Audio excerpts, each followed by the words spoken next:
Informação. Compartilhamento de ideias. A educação em foco. Ferreira Prado Podcast. Olá, ouvinte do Ferreira Prado Podcast. Seja mais uma vez muito bem-vindo, muito bem-vinda.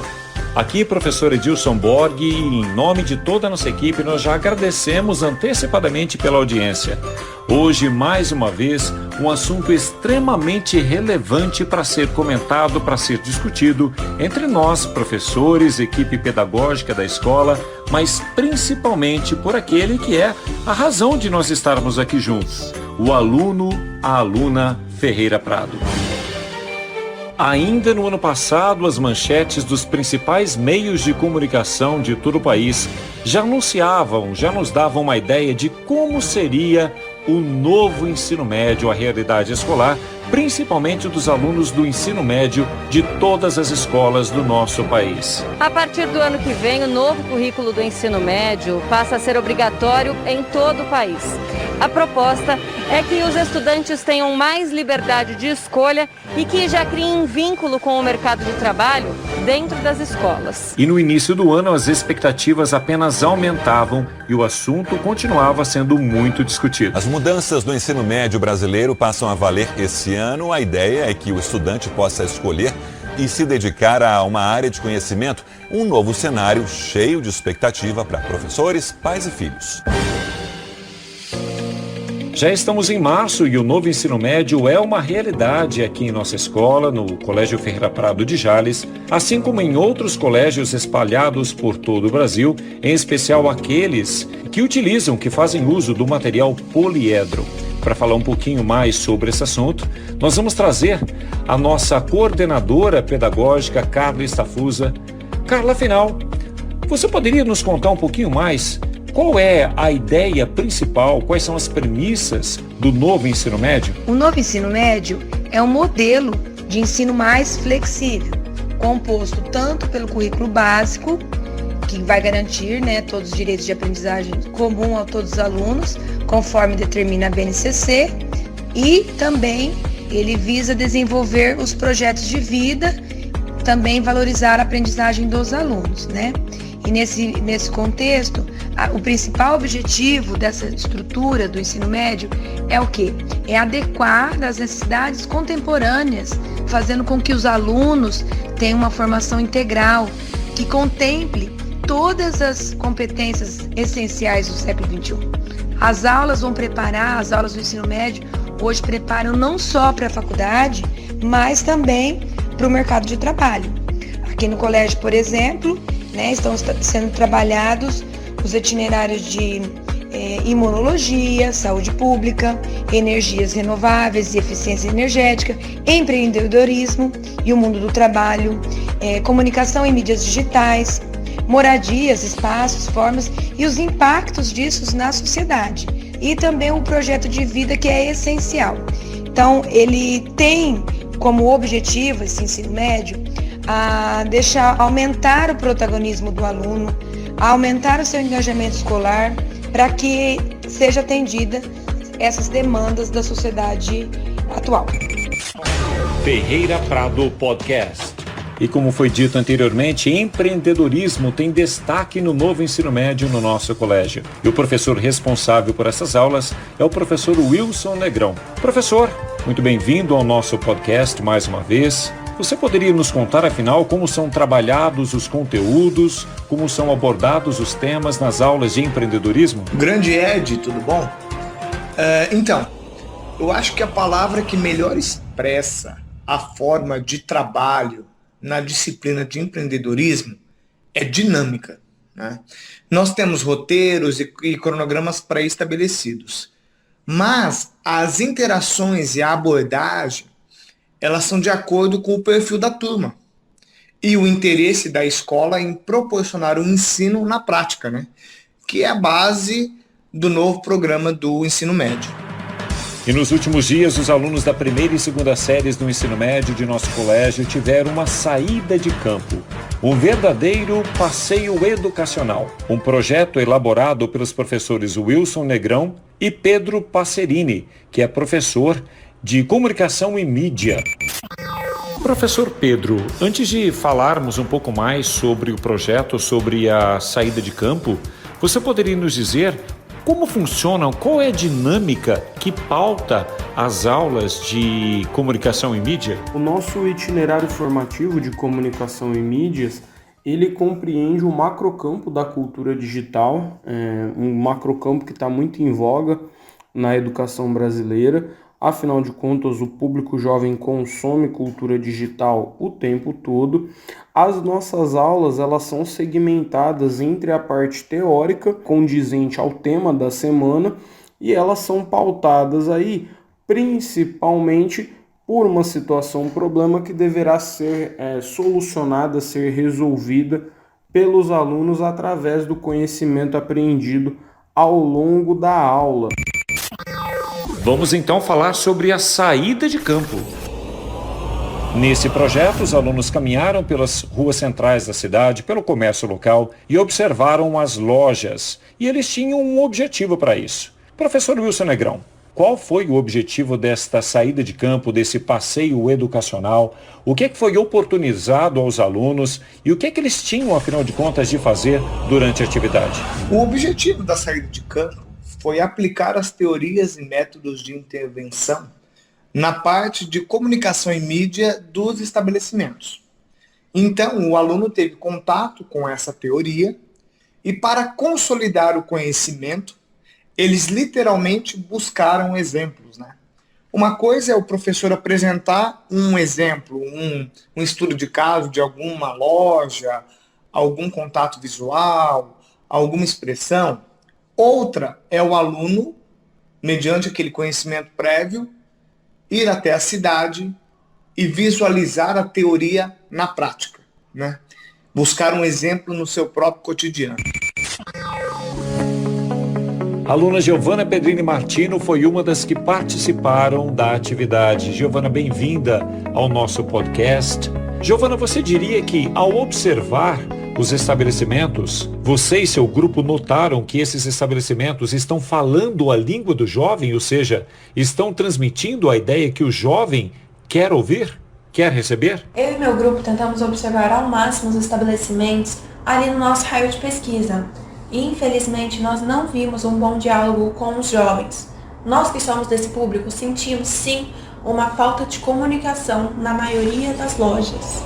O aluno Tiago Pedrosa, da segunda série do ensino médio, também participou da atividade. Bem-vindo ao podcast, Tiago. Tiago, você diria que algum vocábulo específico, algum slogan chamou a sua atenção? Primeiramente, os vocábulos que eu li nos anúncios informavam bastante preços baixos, confiabilidade vindo, né, dos locais. Enfim, muitas coisas que atraem o cliente, que o cliente busca, certo? Kaique Keizo Nakal, também da segunda série do ensino médio, bem-vindo ao podcast. Kaique, e para você, como é que funciona, afinal de contas, qual é o papel dos slogans e outros vocábulos? Bem, geralmente eu noto aqueles que são mais chamativos ou as que são do meu interesse, tipo música, jogos, animes, desse tipo. A aluna Mariana de Melo Figueira Brito, da segunda série do ensino médio, também participou da atividade. Seja também bem-vindo ao podcast. Mariana, o quão importante é para você o impacto visual nas vitrines e fachadas das lojas? A vitrine de uma loja é o ponto alto do trabalho de marketing. Por isso, as estratégias de propagandas devem ser visualmente atrativas e estimular os sentidos para convencer um consumidor e também para chamar a atenção para o estabelecimento em si, seja com promoções, ofertas ou até a chegada de produtos novos, podendo também criar uma certa relação com um cliente novo ou um consumidor um pouco já mais antigo. Emerson Fernando de Araújo Júnior também participou da nossa atividade. E Emerson, bem-vindo ao podcast. Na língua inglesa nós temos a expressão window shopping, assim como também temos a palavra shopaholic. Você conhece esses vocábulos? Então, eu acho que o window shopping, se eu não me engano, é vitrine, e em questão de shopaholic, é uma pessoa que gosta muito, é muito viciada em fazer compra. Pois bem, Emerson, alunos, ouvintes do Ferreira Prado Podcast, window shopping é justamente fazer aquilo que vocês fizeram. Passar pelas ruas da cidade, passar pelas lojas, observar as vitrines sem comprar nada. É aquilo que muitas vezes nós fazemos quando nós vamos aos shopping centers, por exemplo, né? A gente fica passeando sem comprar nada. Já a shopaholic é aquela pessoa que é viciada em compras, é isso mesmo, Emerson. Lorena de Almeida Segantini, bem-vinda ao nosso podcast. Lorena, você e seus colegas de sala notaram a influência do inglês, aquilo que a gente chama de anglicismo, em anúncios ou nomes de estabelecimentos? Primeiramente, queria agradecer pela oportunidade de estar participando aqui novamente. Bom, eu acho que é notável o quanto utilizamos o inglês em anúncios, estabelecimentos, né? A gente utiliza muito a palavra feedback para as avaliações, comentários sobre a empresa. A palavra brainstorm também é um pouco conhecida, né? Outdoor. Então, eu acho que a gente utiliza muito isso.